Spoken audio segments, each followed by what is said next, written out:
brand road. Nah, bisa Kak Afiza jelaskan apa itu brand road? Iya, pertama-tama kita melihat kondisi Indonesia ini sedang tidak baik-baik saja. Iya, betul sekali. Bahkan di media sosial ada hashtag yang sedang tren itu Indonesia gelap. Iya, Ya, tahu kan? Iya. Perpalingan dengan Indonesia cemas. Itu. Jadi sebenarnya ada apa dengan Indonesia ini ya? Ya, itu salah satu yang fenomena yang kita alami sekarang itu khususnya anak muda Gen Z atau Gen Alpha ini brand road tadi kan? Ya, menurut kita bisa jelaskan brand road ini adalah kondisi mental yang mengalami penurunan. Iya, penurunan karena akibat apa? Konsumsi konten receh atau yang berkualitas rendah secara berlebihan. Misalnya apa tuh? Bisa konten receh, konten. Iya, contohnya itu konten yang prank-prank yang tidak merugikan, yang maksudnya konten yang merugikan orang, yang tidak bermanfaat. Ya, untuk apa gitu? Bikin konten yang bahkan tidak mendidik sama sekali. Mungkin meme yang lucu-lucu gitu. Itu apa ya? Skippy toilet. Itu mudah sekali ya. Itu kan makanan Gen Alpha. Bener banget. Apalagi selain itu apa namanya itu yang AI itu apa? 3D lalala Cina ada itu. Nah, itu ada yang gambar hiu pakai sepatu itu. Iya, ada, saya lihat itu. Nah, itu salah satu brand road juga itu. Jadi secara sederhana brand road ini terjadi karena mengkonsumsi konten-konten yang tidak bermanfaat. Iya, secara berlebihan. Ya. Dan saya searching juga di tahun 2024 brand road ini dinobatkan oleh Oxford University Press sebagai kata Oxford 2024. Jadi sedang viral di tahun 2024. Iya, ini baru banget nih. Apalagi di dunia pendidikan ya, ini sangat berpengaruh banget ini brand road.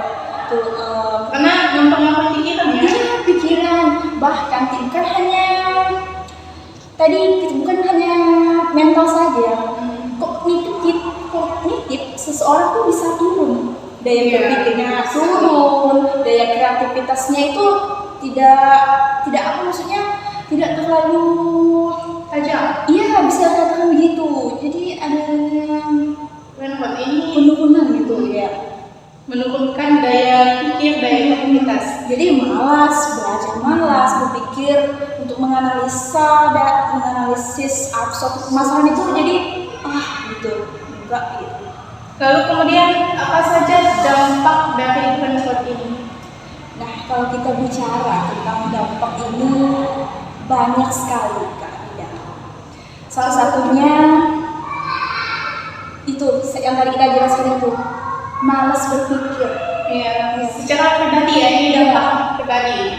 Iya, apalagi dampak dirinya sendiri ya, bagi kita sendiri yang merasakan itu adanya malasnya berpikir secara mendalam untuk kritis, apalagi karena kan konten yang di scrollnya itu kan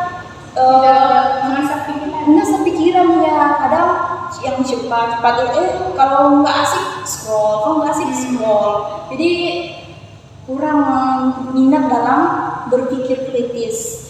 Nah, kalau untuk dampak untuk pendidikan kita sekarang ini apa aja itu Kak Afiza? Nah, inilah yang saya sedihkan di Indonesia. Ya, yang saya sedihkan dengan pendidikan ini yaitu kurangnya minat belajar.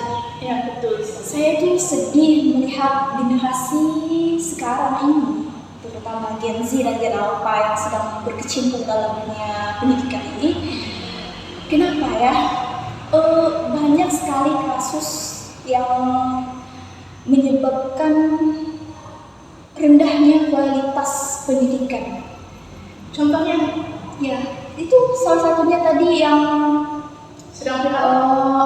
itu sedang viral itu Yang anak SMP itu ya tidak bisa berhitung. Oh iya. Itu aduh, saya sedih. Sangat miris ya. Iya, sangat miris sekali gitu. Setingkat SMP. Kalau zaman kita itu sudah khas gitu. Itu penuh sudah hafal. Kalian apa itu sudah sudah di luar kepala banget itu. Tapi zaman sekarang apakah yang menjadi permasalahan? Ya Apa yang menjadi penyebabnya? ya, salah satunya itu Brainwash. ya brainwash itu. Di selain berbagai macam faktor lain juga salah satunya itu brainwash. Nah, kalau berhubung dengan bicara dengan dunia pendidikan ini, perlunya apa ya? Bukan sistem, kebijakan dalam mengubah pendidikan menjadi lebih baik. Misalnya kalau SMP ya dibebaskan bawa HP, sekarang dikurangi saja, kecuali gurunya membolehkan gitu. Ada kegiatan yang membutuhkan HP. Betul. Kalau Kak Rida sendiri bagaimana memandang brainwash ini di Indonesia itu? Brainwash ini merupakan salah satu ancaman sih menurut saya. Ancaman yang sangat-sangat harus dicemaskan. Iya. Karena ini menyangkut dengan masa depan Indonesia emas. Betul banget. Bukannya emas, siapa tahu nanti jadi cemas. Cemas ya, takutnya nanti anak-anak Indonesia ini malah melahirkan generasi cemas.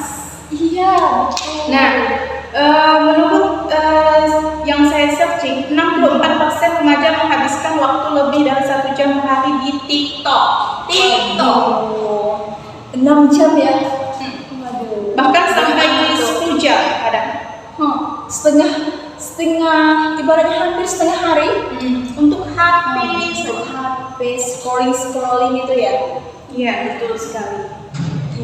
Nah, dan menurut World Population Review 2022, capaian rata-rata IQ anak Indonesia ini 78,49, lebih rendah dari negara-negara tetangga seperti Laos, Malaysia, Brunei. Nah, seperti itu. Sangat memalukan ya. Rendah sekali ya. Dan miris rasanya. Nah, kalau menurut Kak Rida ya, bagaimana pendidikan ini mengubah situasi brainwash ini menjadi pulih kembali? Pendidikan saat ini saya rasa memang kurang tegas terhadap anak-anak, terhadap warga Indonesia. Kita lihat di lapangan banyak sekali anak-anak yang kecanduan HP. Nah, saya rasa ini bisa dibatasi ya oleh orang tua atau kalau bisa negara juga ikut membatasi. Ini juga demi kebaikan anak-anak ya. Ya, kebaikan sama juga ya orang tua dia. Karena ini menyangkut kebaikan negara juga. Iya. Nah, seperti itu. Iya, betul, saya setuju sekali. Tidak hanya anak itu sendiri juga, tapi berdampak juga ke negaranya juga. Iya, itu saling connect ya. Iya. Dari individu ke masyarakat ke negara. Iya, betul sekali. Nah, kita kembali ke solusi. Nah, Kak Afiza, apa sih solusi dan harapan untuk pendidikan kita saat ini? Kalau kita bicara tentang solusi atau harapan, pasti ada deh orang. Kita harus yakin, optimis. Karena kita sebagai manusia terus berkembang. Akal terus berkembang dengan maksudnya kita yang mengembangkan akal itu. Ya. Solusinya itu meningkatkan literasi digital. Mengurangi konten-konten yang receh, konten-konten yang berkualitas rendah. Terus mengikuti akun sosial media yang edukatif. Jangan konten yang bermanfaat ya. Ya, jangan akun gosip saja ya kan. Itu enggak perlulah kayak gitu. Terus apalagi bisa dikatakan peningkatan skill yang ada dalam diri kita, potensi-potensi yang ada dalam diri kita ini sesuai minat bakat di-upkan lagi, dinaikkan atau ditingkatkan. Kalau Kak Rida ini gimana? Kalau solusi saya sih seperti yang saya bahas tadi ya, pengawasan orang tua, iya. masyarakat harus peka, harus aware dengan anak-anak sekarang yang sepertinya sudah sangat kecanduan dengan sosmed. Iya, betul sekali. Masyarakat itu penting juga ya, Iya. masyarakat itu mendukung. Iya. Jadi sebenarnya ini pemerintah juga ikut berpartisipasi dalam mencegah, memantau, mengendalikan, terutama dalam pendidikan kita ya. Betul sekali. Di negara lain sudah update dengan AI, dengan segala macam perkembangan zaman. Nah, di negara kita ini malah stuck di tren-tren viral. Iya, apalagi apa tuh? Coba itu maksudnya. Apalagi yang ya serba viral ya. Nah, itulah. Bahkan beberapa orang standarisasi hidupnya itu tergantung kepada konten TikTok. Nah, Iya. ini sangat sangat miris sebenarnya. Ya menjadi ancaman juga ya bagi kita semua ini. Apalagi yang mudah menyebar berita-berita bohong itu, hoax ya, betul.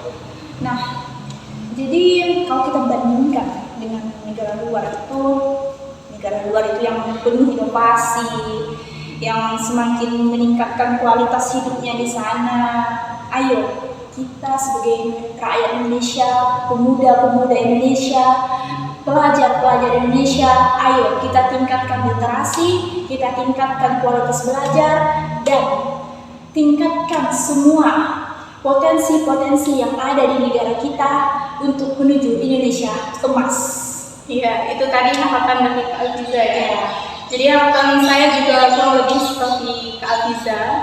Marilah sama-sama kita meningkatkan ketajaman berpikir, kritisnya berpikir kita sebagai rakyat Indonesia. Ini juga demi kebaikan kita bersama menuju generasi emas. 2045 itu Adalah puncaknya ya, puncaknya. Dan kita ini akan menjadi penggerak dari zaman itu. iya Pak, calon-calon presiden itu, ayo semangat ya. Nah, mungkin cukup sekian kali ya diskusi kita pada hari ini. Terima kasih Kak Alfiza sudah menjadi narasumber kita pada acara Talk kecil-kecilan. Terima kasih Kak Veda Iya. mengundang saya. Kita melakukan slogan. Oke. 1, 2, 3.